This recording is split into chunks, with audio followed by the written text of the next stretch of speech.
Assalamualaikum warahmatullahi wabarakatuh. Berjumpa kembali teman-teman. Kita akan membahas untuk PPDB ya. Nah, di sini di tahun 2024-2025 terkait dengan juknis atau aturan terkait dengan pelaksanaan atau seleksi di penerimaan peserta didik baru tahun pelajaran 2024-2025. Nah, nanti kita akan membahas teman-teman ya, di dalam juknis tentunya ada beberapa informasi ya yang tentunya akan kita cek ya, terkait dengan mungkin ada kapan sih jadwal ambil PIN ya, ada jadwal pendaftaran, terus ada syarat pendaftaran, ada kuota atau pagu ya di setiap jalurnya. Nah, yang terpenting mungkin ini teman-teman ya, mungkin yang sering ditanyakan orang tua ataupun peserta didik itu terkait dengan jalur pendaftarannya ya. Mungkin seperti yang sudah kita ketahui ya, ada jalur afirmasi ya, ada jalur pembina tugas orang tua, ada jalur yonasi ya, ada juga jalur nilai. Nanti kita akan bahas lebih detail ya di video kita berikutnya. Terus mungkin yang ditunggu-tunggu ya, mungkin link pendaftarannya ya. Link pendaftarannya nanti tentunya masih sama ya dengan tahun sebelumnya, tahun 2023. Nah, nanti di mana sih untuk pendaftaran online-nya? Nah, nanti kita akan bahas di video ini. Ya, seperti yang kita jelaskan, nanti kita akan ada beberapa pembahasan terkait dengan juknis PPDB Jatim 2024 ini. Nah, mungkin yang akan kita bahas mengenai jadwal pendaftarannya. Nah, ini kapan sih? Jangan sampai terlambat ya. Karena pendaftaran ini kalau terlambat ya tentu sudah tidak bisa daftar lagi ya. Terus jadwal ambil PIN, nah ini juga penting. Jadi sebelum daftar itu harus melakukan pengambilan PIN dulu. Terus ada pengumuman juga. Nanti ketika diterima tentunya ada pengumuman dan juga ada daftar ulang. Nah, berikutnya nanti kita akan mengecek ya untuk syarat pendaftarannya, apakah ada perbedaan apa enggak sih di tahun ini dengan tahun sebelumnya. Terus ada juga untuk kuota dan pagunya ya. Misalkan nanti di jalur yonasi itu berapa sih pagunya atau kuotanya ya, atau mungkin di jalurnya itu berapa, ada perbedaan enggak dengan di tahun sebelumnya. Terus untuk jalur pendaftaran ya, ini nanti kita akan cek ya, apakah jalurnya ini berbeda atau tetap ya. Nah, kemarin di tahun 2023 ya, seperti kita ketahui ada jalur afirmasi, jalur yonasi, jalur nilai dan sebagainya.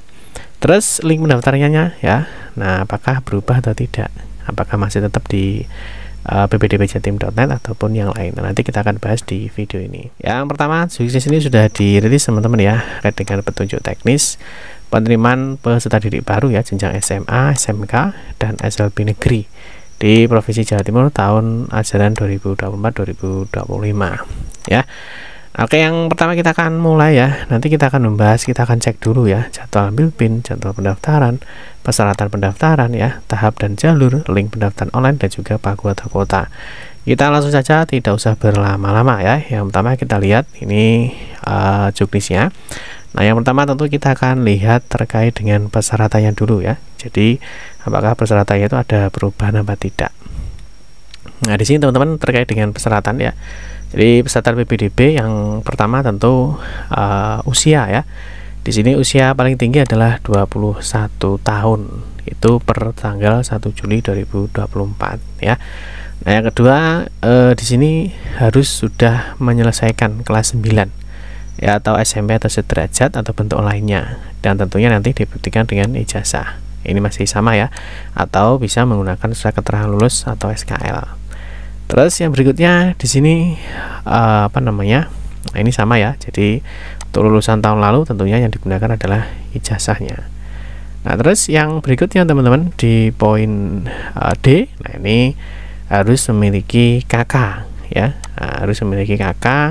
Nah, ini nanti karena nanti di tahun ini ada pembagian yonasi ya, ada dalam zona, luar zona, itu ternyata nanti ada pembagiannya juga. Nah, ini ya. Nah, ini harus sudah masuk di dalam KK. Terus di kartu KK ya, jadi kartu KK-nya ini diterbitkan paling singkat 1 tahun sebelum pendaftaran di tahap 1 tanggal 10 Juni. Jadi batas akhirnya ya, jadi batas akhirnya untuk KK itu sebelum tahap 1 ya. Terus yang berikutnya itu bisa menggunakan SKD tapi dengan beberapa persyaratan ya. Jadi surat keterangan domisili itu bisa digunakan tetapi dengan beberapa persyaratan ya. Salah satunya adalah dengan keadaan tertentu ya, misalkan kena bencana alam ya. Ini ada bencana alam, bencana sosial, nanti harus melampirkan surat keterangan ya dari BPBD atau dari Badan Penanggulangan Bencana Daerah.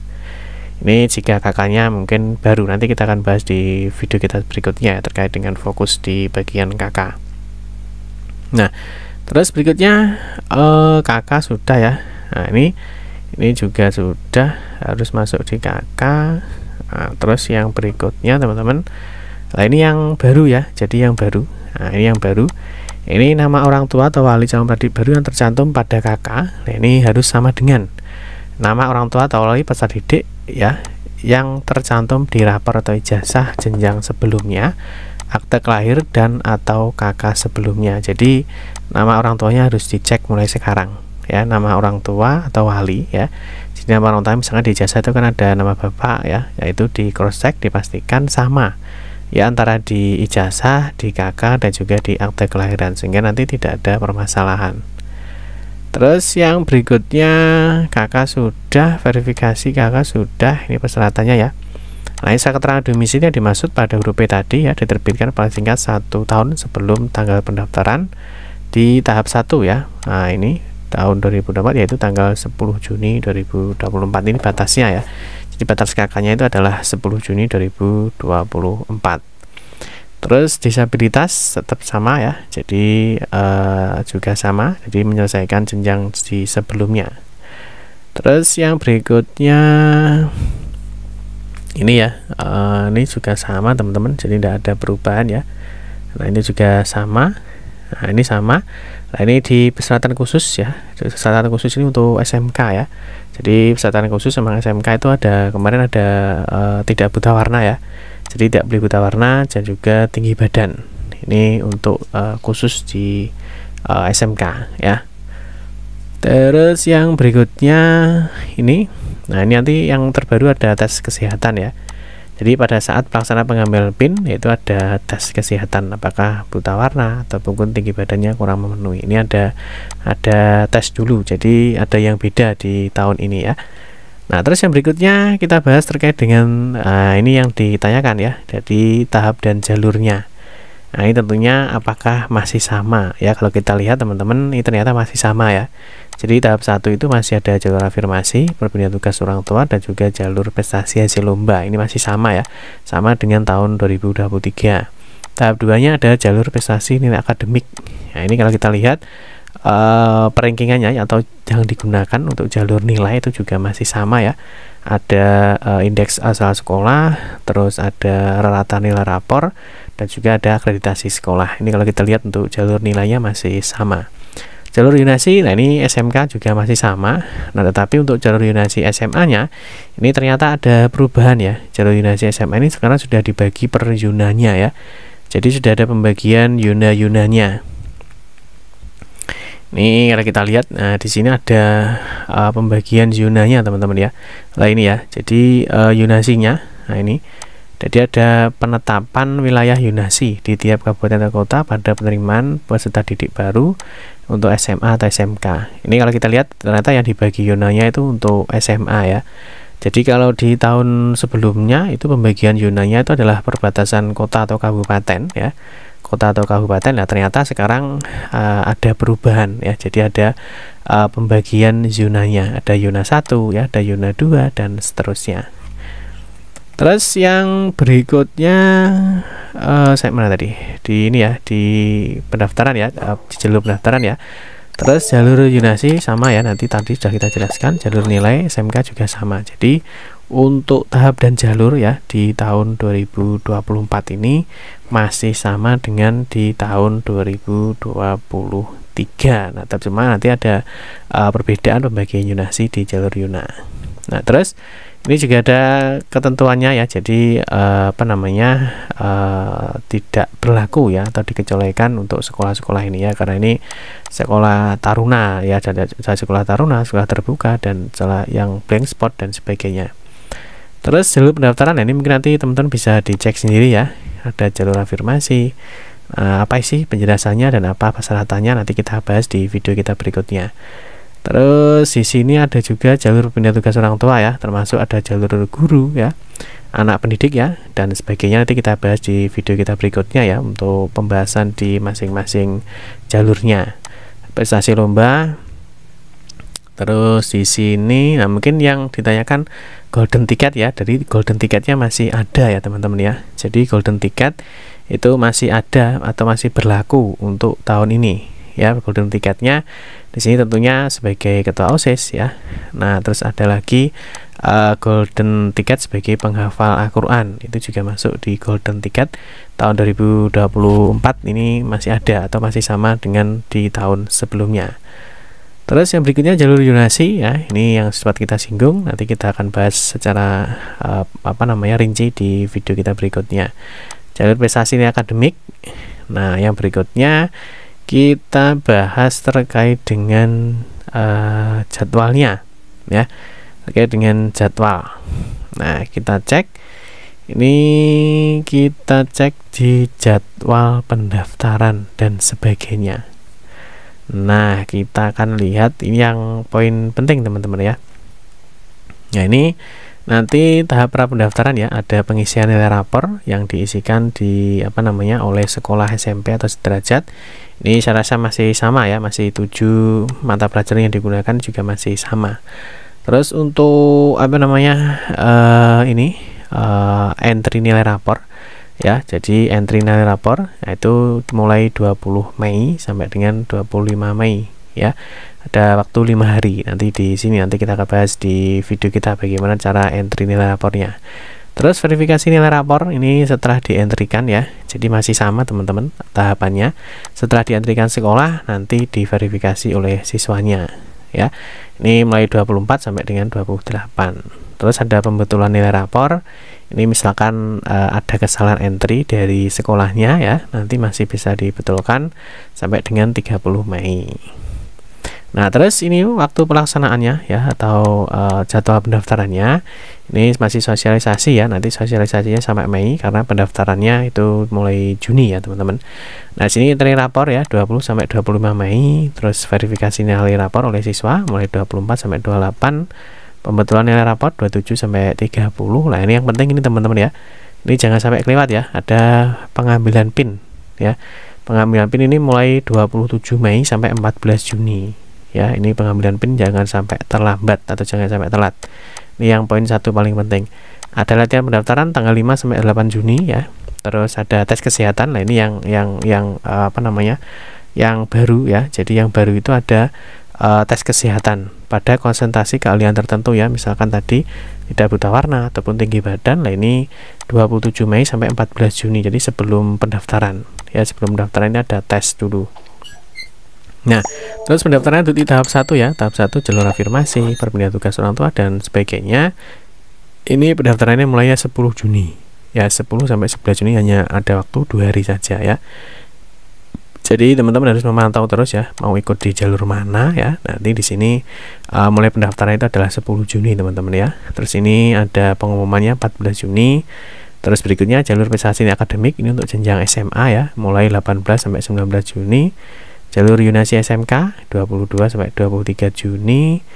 Terus di Yunasi SMA 27-28 Juni, dan terakhir di jalur prestasi nilai akademik untuk jenjang SMK ya. Ini terakhir adalah tanggal 3 sampai 4 Juli 2024 ya. Jadi teman-teman silahkan dipantau terus jadwalnya ya. Terus pengambilan PIN ini seperti yang sudah kita jelaskan, nanti semua informasinya di sini ya. Nah, ini untuk link pendaftarannya nanti di sini ppdb.jatimprof.go.id. Nah, kalau kita coba ini belum bisa teman-teman ya. Nah, ternyata nanti linknya masih tetap sama ya. Jadi nanti menggunakan ppdbjatim.net ya, atau bisa menggunakan ppdb.jatimprof.go.id. Jadi ini sama, kalau kita lihat di ppdbjatim.net di sini sudah ada informasi ya. Jadi segera hadir portal penerimaan peserta didik baru SMA atau SMK di tahun 2024. Jadi untuk linknya pendaftaran itu masih sama dengan tahun yang lalu, tahun 2023.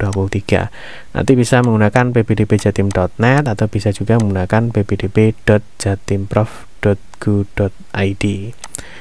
Oke, yang terakhir yang berikutnya ini ya, nanti kita bahas di berikutnya terkait dengan bagaimana sih cara pendaftaran dan sebagainya. Nah, yang terakhir teman-teman, ini terkait dengan kuotanya ya.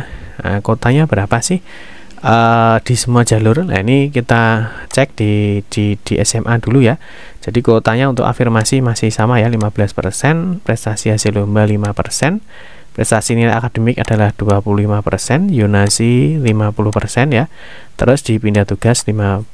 Ini dari total pagu di seluruh sekolah. Misalkan pagunya 200 ya, berarti 200 dari 5% itu berapa? Nanti ini berarti dipindah tugas. Misalkan di yonasi misalkan 200, berarti 50%-nya berarti di sini yang diambil adalah 100 orang ya, atau 100 siswa, karena total sekolahnya adalah 200 siswa misalkan pagunya ya, atau kebutuhan sekolahnya. Nah, ini yang 50% berarti 100 siswa yang diterima di jalur yonasi. Prestasi akademik berarti 25% dari 200 ya, seperti itu. Ini untuk kuotanya atau kebutuhan sekolahnya. Nanti kita lihat untuk pagunya berapa. Terus untuk yang SMK afirmasi ya masih 15%, pindah tugas 5%, lomba 5% ya. Ini untuk yonasi SMK ya. Jadi di yonasi SMK ini ada 10%. Jadi ini masih sama dengan tahun lalu, tidak ada perubahan. Termasuk di prestasi nilai akademik ini juga masih sama ya, 65%. Jadi kalau di SMK itu yang paling banyak kuotanya adalah jalur nilai ya, untuk SMK. Kalau untuk SMA itu yang paling banyak adalah untuk jalur yonasi. Jadi kalau SMA itu yonasi ya 50%, kalau SMK itu jalur nilai 65%. Nanti tetap ya masih menggunakan gabungan nilai rata rapor semester 1 sampai 5, akreditasi sekolah asal dan juga indeks sekolah asal. Nanti kita akan bahas di video kita berikutnya. Oke teman-teman ya, mungkin itu saja ya informasi yang dapat kami sampaikan terkait dengan juknis atau aturan terkait dengan pelaksanaan di PPDB Jatim tahun 2024 ya. Teman-teman silahkan ya pantau terus informasi ini sehingga nanti teman-teman tidak ketinggalan terkait dengan PPDB Jatim tahun 2024. Demikian informasi yang dapat kami sampaikan. Mohon maaf jika ada salah-salah kata dalam memberikan informasi dan penjelasan. Kita berjumpa kembali di video-video berikutnya. Saya akhiri. Wassalamualaikum warahmatullahi wabarakatuh.